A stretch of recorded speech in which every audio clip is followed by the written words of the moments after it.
Hello and welcome back to another edition of GNAT-TV's In-Depth series. I'm Andrew McKeever, the news director at GNAT-TV's News Project. It's a pleasure to have you with us today on Tuesday, May 30th. It's also a great pleasure to be joined in the studio by Representative Seth Bongartz and also online by Commissioner Josh Hanford. He is the Commissioner of the Department of Housing and Community Development with the Agency of Commerce and Community Development, and also Ann Wallace-Allen, who is a writer for 7 Days, a newspaper based up in Burlington, who follows the housing and business beats very closely. And housing is our topic of today. It's been discussed quite a bit over the last few years, and probably we'll be talking about it again for a while longer. But here to help us understand the issue better and dissect where we're at the moment, really pleased to have our three guests here with us. And Representative Bongartz, I thought we could start with you and have you remind us a little bit about what's in the bill that I know you had a large role in shaping and developing. S-100 is a housing bill. It's been passed by the legislature, although the governor has not yet signed it. But tell us what that bill would do if it is enacted and goes into effect. Well, maybe we're stepping back just a little bit first. And last summer and fall, along with actually a couple of people from the commissioner's staff, Maura Collins from Vermont Housing Finance, Gus Seelig from VHCB, Kathy Beyer from Housing Vermont, a couple of town planners, and 3 EDs of regional commissions.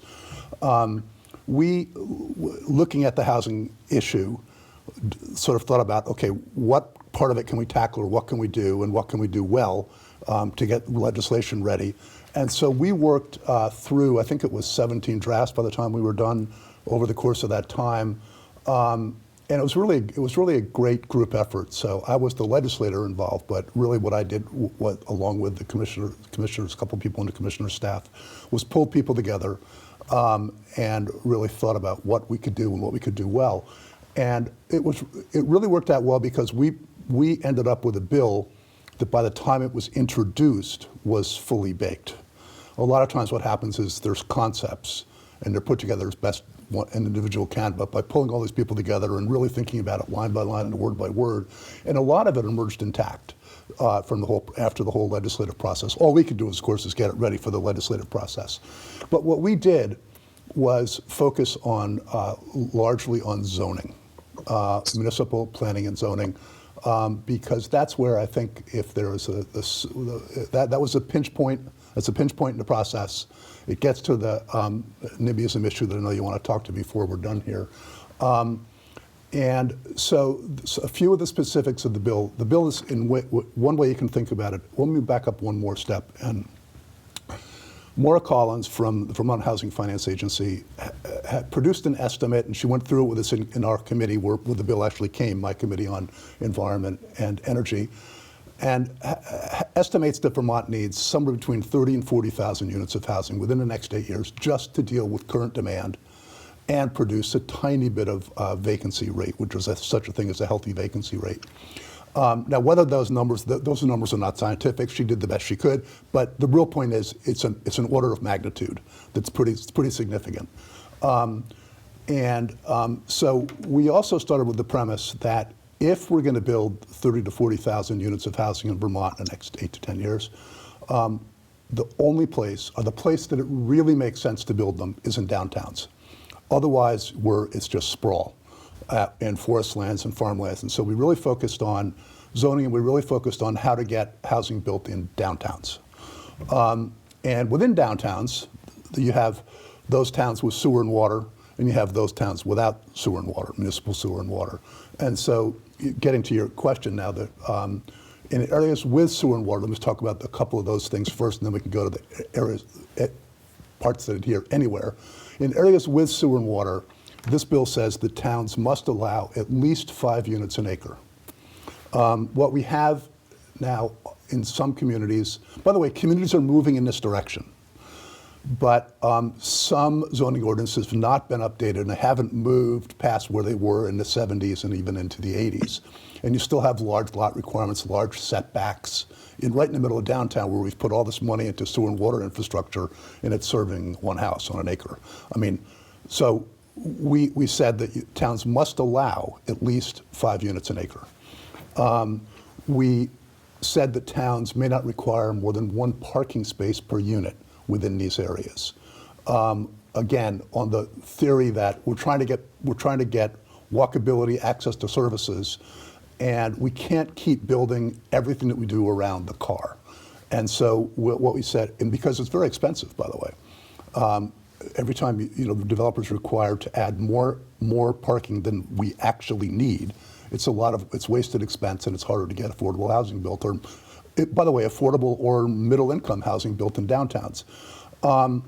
And then we said, so that's 1 and 2, and then the third thing that adheres in areas with sewer and water is that if there's an affordable housing component, towns must allow within these areas a 40% density bonus, and that bonus can be taken with an extra floor if that's the way that the developer chooses to do it. And so in some areas, if the maximum height is 3 stories, if you're doing affordable housing, you can go 1 more story because it's that much more efficient. We can get more housing built. So then in the areas that sort of adhere across Vermont, one thing that adheres anywhere in Vermont now is that anywhere you can build a single family home, you can, by definition or by right, build a duplex. So that's really an important component of this because it's one driveway, 1 foundation, 1 set of services, and you get 2 for 1.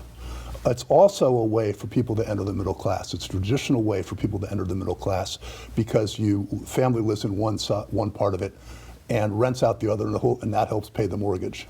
It's also important to note that a lot of these duplexes may come from, we think of them as being side by side, the traditional duplex, but actually they may come from conversion of existing housing.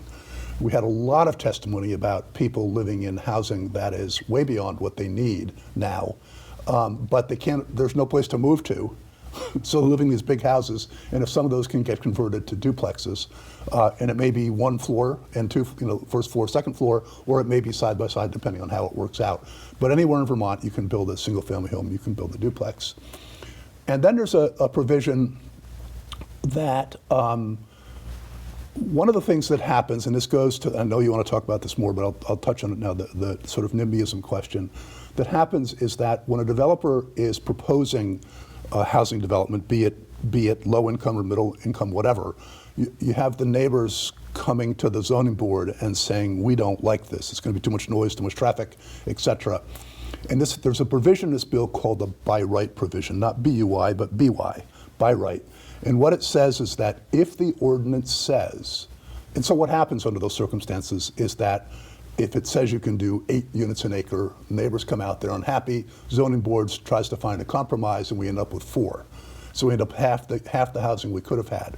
And what this provision says is that if the ordinance says you can have 8 units an acre, that cannot be whittled away by the zoning board. And so that'll actually relieve some pressure on the zoning boards because they can say to the neighbors, well, there's nothing we can do about it. The law says so what it really means is that when you write your zoning ordinance, make sure you mean what you say, because that's going to be required. And there's provisions about, like, for instance, going to the housing crisis. I don't want to keep talking here for too long, but going to the housing crisis, these are just things that are in the bill. It prohibits municipalities from prohibiting hotels and motels renting rooms to those utilizing general assistance. It's just tough. They can do it, and there's nothing. Communities can't say no. It adds emergency shelters to uses that a municipality must allow. They can be controlled just like you have, schools, daycare centers, churches. I can't think of other things that are on that list within Chapter 117 of things that the community has to allow. It's now added emergency shelters, and the law now says, starting July 1st, that you cannot control hours of operation, or you cannot impose seasonality, because it turns out it's cold during the day too. Yeah, no, thanks. And I want to thank Representative Bongartz, especially for taking leadership here and getting a group together, almost a year ago at this time to start talking about this, identifying real solutions. Also want to thank Chair Rom Hinsdale in the Senate side, who really added on to Representative Bongart's bill and included some of the Act 250 reforms as well, and some of the other housing programs. So this is a very good step in the right direction. And we're not alone. I mean, there are states across the whole country that are doing this. Just this year, Maine, Montana, Rhode Island, Florida. I mean, the list is growing of states taking on this sort of reform, both at the local, zoning, regulatory level, statewide level, and then also recognizing that there needs to be incentives and programs to help support the housing we need built right now, because the costs are out of control, and Americans, not just Vermonters, are suffering. But Vermont's problem is pretty acute. We've been seeing it growing for decades. We've been seeing sort of our vacancy rates decline. People often confuse census data out there because we do have vacancies, but they're second homes, and those vacancies in the second homes sort of match up with the counties that have the most second homes and camps, like Essex County and Grand Isle County and some of the southern counties. Those aren't homes that are available for someone to purchase or rent. But we have virtually no homes to purchase, and virtually 1% or less vacancy rate for full-time rental. So big step in the right direction, lots of groundwork here, great discussions over the session. I think, myself, the governor, wish we would have gone a little bit farther on the Act 250 reform. There's some great additions here, moving the what's been referred to as the 10-5-5 rule, meaning you can build up to 10 units within 5 years, within 5 miles before triggering Act 250. That has been moved to 25 units within 5 years, within 5 miles in our designated areas for 3 years. It has a 3-year sunset. That's a great start. I think that challenge there is it's a smaller part of the land area in Vermont that most people think. Most people think all of their downtown or all of their village is covered in these designations, and it's just not. It's only 0.3% of the land area in Vermont. Burlington, for example, only something like 14% of the whole city is included in these designations. So we just think there needs to be a little bit more space to build this housing that still lines up with smart growth areas that are already developed, areas that already have water and sewer. They just can't meet the statutory rules around receiving one of those designations, because they weren't built. Those designations weren't primarily designed to support housing development over the last 25 years that they've been developed. They were for certain tax incentives and so forth. But we have a review underway. We're going to look at that. So it's a good start. Think there's the priority housing project exemption, which limits if you build certain types of housing that includes an affordable housing component within these designated areas, it takes off a cap, so you can build any number of them.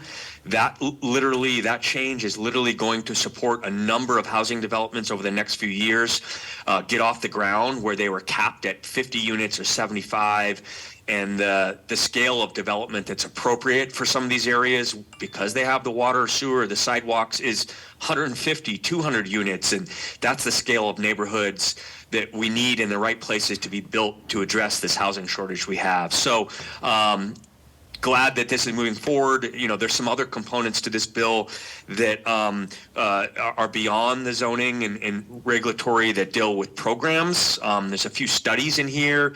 There's a study compelling the Agency of Natural Resources to look at the duplication of the water and wastewater permit that exists and sort of come back with a plan to streamline that, which is a good thing. Folks have been asking for that for years.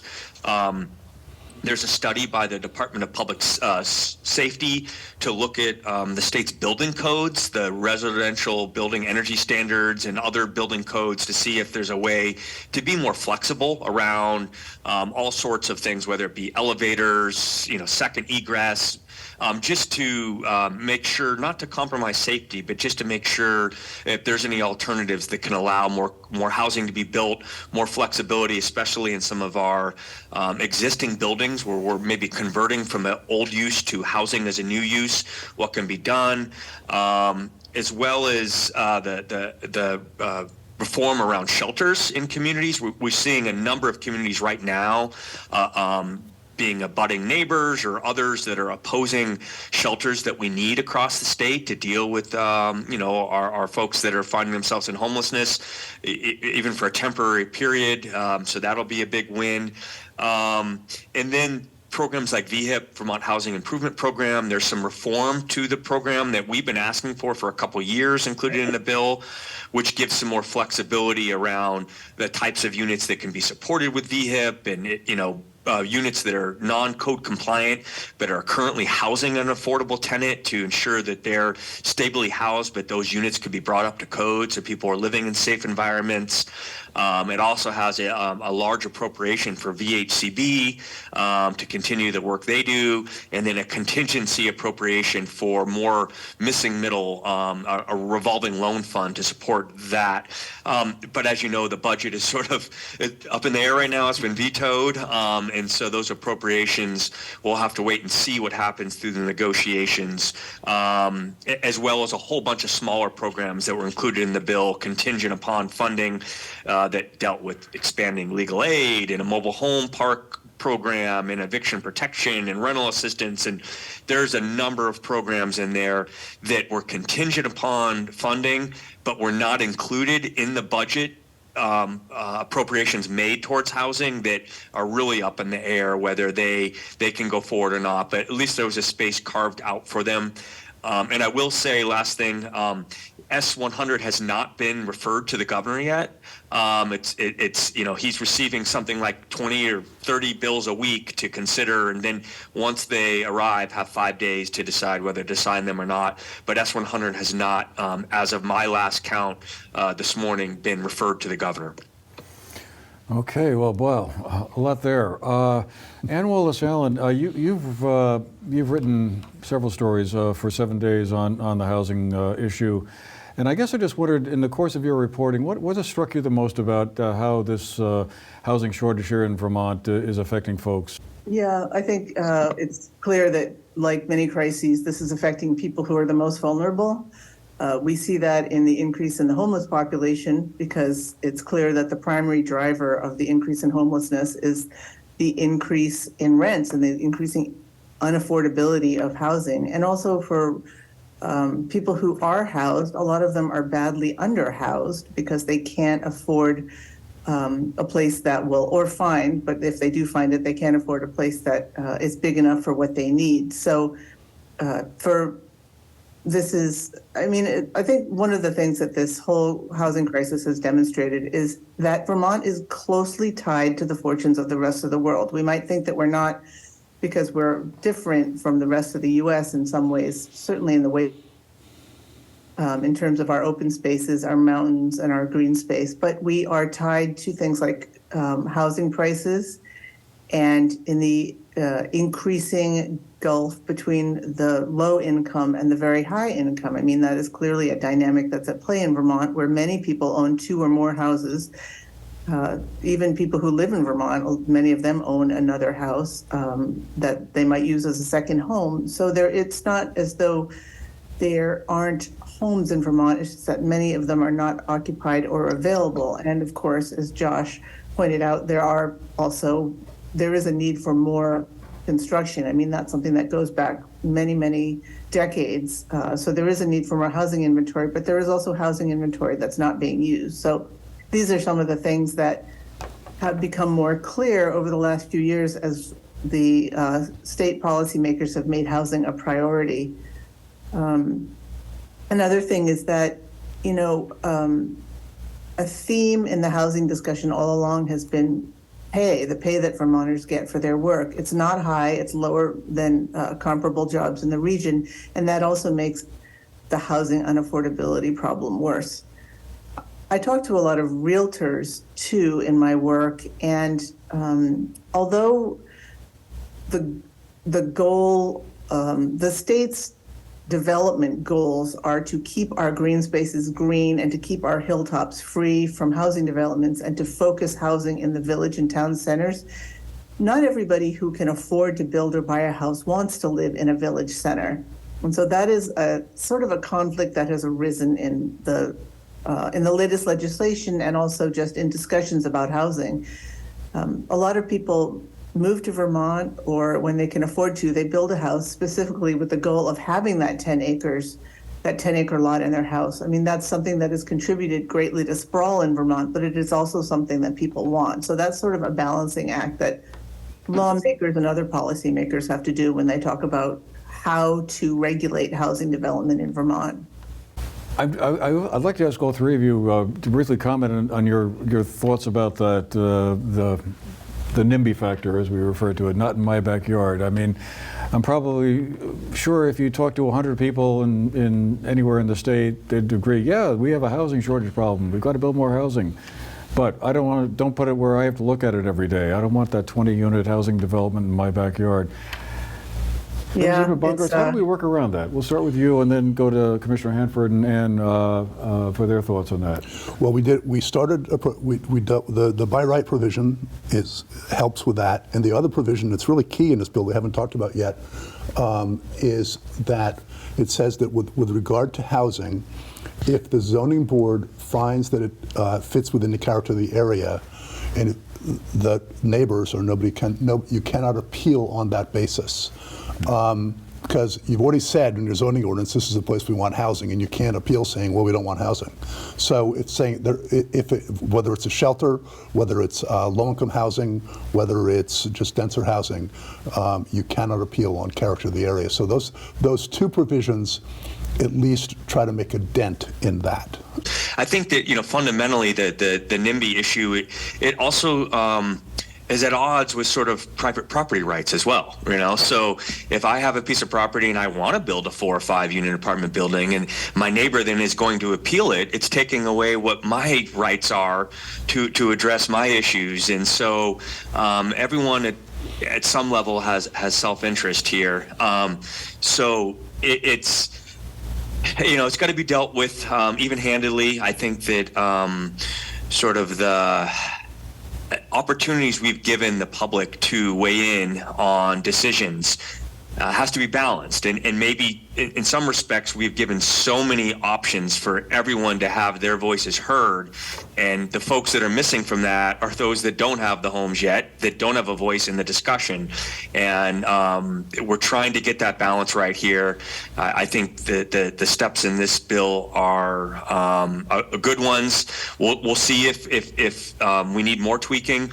There's cases going on right now where are having great impact on our ability to serve some vulnerable folks because of appeals, NIMBY issues with abutting neighbors that this bill, the changes we made wouldn't actually stop at this point because they do have rights as abutters, as a single individual. So we'll see. It's right to focus on this because it's a discussion happening everywhere.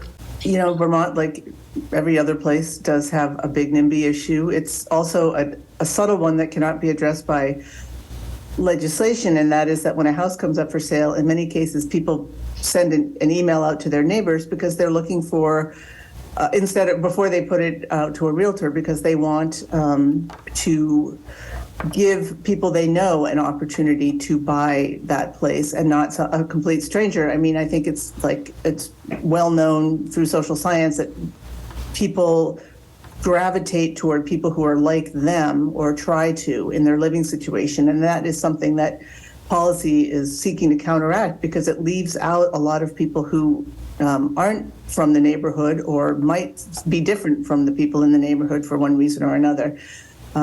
It's just a fact of living in Vermont, and it kind of calls into greater focus the whole phenomenon of change and resistance to change, which has been a big theme throughout this housing discussion because Vermont is characterized by its look. And, many people live here because they love the way that it looks. And there's no question that building 40,000 units of housing or whatever it turns out to be is going to change the look of not only of Vermont's downtown areas, but also of some of its open spaces. And so people are a little bit resistant to that, and that's why there has been resistance to the bill that S-100 that resulted in many of its provisions being removed along the way that would have allowed for some relaxing the rules against building housing. People, I think, recognize that there's a need for housing, that it's a human rights issue, and that it's an economic issue. But at the same time,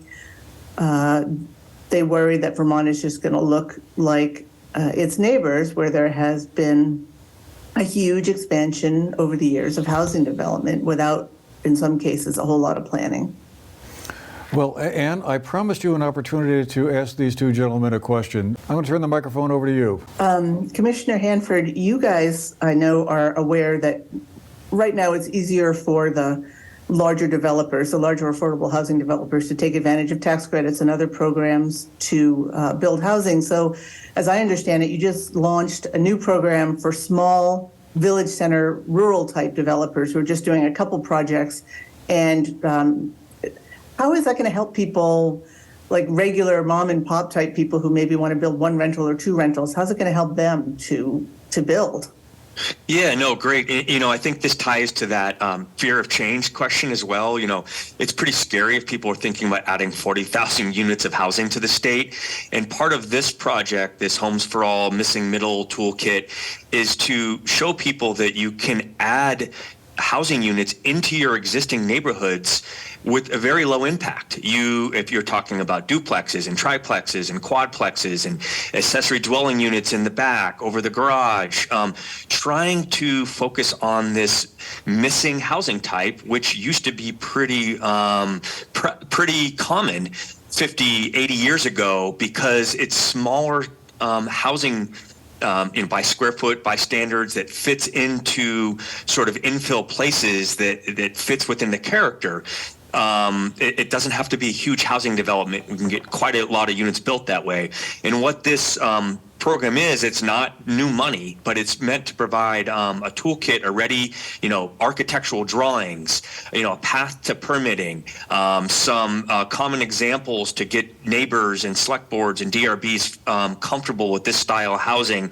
So it's meant to provide that sort of first few steps that, say, a newer developer or smaller developer, someone that wants to get into this field brand new, can take advantage of the first few steps we've taken care of, with some design, some architectural drawings, some plans, some marketing, to get people familiar and encourage, hopefully, some more developers that may not think of themselves as big developers to get into this, to help solve this housing problem in a very incremental way that doesn't really scare the whole community or the neighborhood, is the thought behind this effort.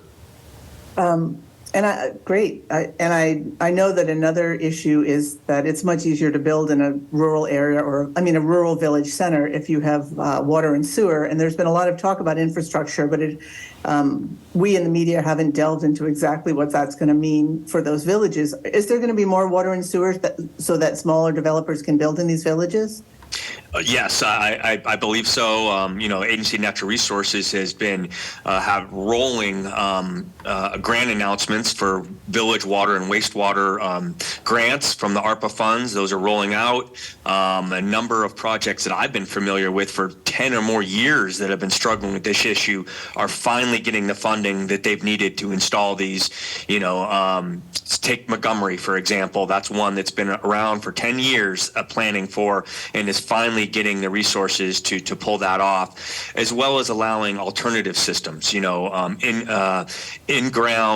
wastewater solutions that are village scale, which may need to use some conserved land outside of the village in order to provide the wastewater capacity, but ultimately will benefit the housing density and development in the village. So I'm hopeful that we'll see more of these and allow for more of this density, because right now, talking about this big change coming, all those designated areas, I think only about 12% of the state's population lives in those areas. So if we're going to see the growth we need in housing units, those areas are going to be more dense, and so that we're going to have the infrastructure in place to allow that to happen. And then your point around, well, some people still don't want to live there. So how do we still allow them to be in our more rural landscape? is still going to be an issue that we'll need to deal with. Okay, do I have time for one more? Sure. All right, Representative Bongartz, I've got one for you. I know that you guys were starting to meet last summer and you assembled a very large coalition from all sides to work on your housing bill. Are you guys meeting again this summer? Are you going to be talking about housing again this summer? Whether it's, well, it's just the way I work, so yes. Yeah, a little bit, thinking more deeply about permitting perhaps as part of what we do. So yes. So, last summer what we did, we didn't try to save the whole world with the bill we did last summer. There's a lot of things that make it hard to build housing. One of them is the price of materials. One of them is labor and labor shortages and those kinds of things. We just wanted to, if there's a list of 8 things, I made up the 8, but we just wanted to really check off one of them, and one that we think could make a real difference. And it is harder to build in downtowns, and so what we tried to do was make it easier to build in downtowns, and hopefully that will. It didn't change anything what you can or can't do outside. By the way, the issue that has been raised here, but what it really does is try to make it that much easier to build in downtowns and help encourage it. So, yes, there will be some work done over the summer. There's discussions right in Manchester, right, about trying to provide some needed housing, affordable housing, right in the center of town, that has some elements of the work to allow for upzoning, if you will, and then connection to water and sewer, and the whole. Everything we've talked about today, hopefully will come to play in Manchester with some new housing. Yeah, we have a lot of work going on, and there's the one site that the town has available. And incidentally, that site really becomes viable because of the bill we passed last year that makes it possible, among other things, to build in what are called flood hazard areas. That's where, and by the way, it's worth noting, that's more the rising water than the rushing water. But as long as you build up high enough, 2 feet above the high water mark, and a couple of other things, but at least it makes, because most of our towns were built on areas, because they're built on rivers, they tend to often be in those technically what are called flood hazard areas. And if you close off development there, then you can't build where you need to build, or where it really makes the most sense to build. And so what we did last year with last year's bill was say that you can build in these areas if you do certain things to flood proof and make sure you're not going to have the housing get flooded. So some progress made last year and then this year, and hopefully more next year. And communities are reaching out already. They see the benefits of the neighborhood designation area, for example, is one of those designated areas that does serve the purpose is to plan for more housing development. And they're reaching out, getting grants to help them plan for that, and wanting to accommodate more housing, which is a shift that I've seen in the last few years. We did not have this many communities actively raising their hands and saying, help us plan for more development of housing in our community. So that's good. It's worth noting one thing we didn't mention in here is that just like there was money last year for planning grants, municipal planning and zoning grants, there's another $500,000 in this year. And one of the real targets of that money is to help towns expand and develop NDAs around their village centers and designated downtowns, which will help expand the area to which this bill adheres. Exactly. So that's really important as well. A lot of work to do with the town. The towns have to take a lot of this on themselves as well, but we're helping to put in some tools to help make it happen. Well, I have a strong feeling we could easily talk about this for another half an hour or longer, but I guess we'll have to leave it there for today. But I'm just thinking, Ann, anytime you want to come down here and help me co-host one of these discussions, feel free to hop in the car and come on down. Anyway, I want to thank all 3 of you for making the time today for this conversation. Really appreciate you all being here.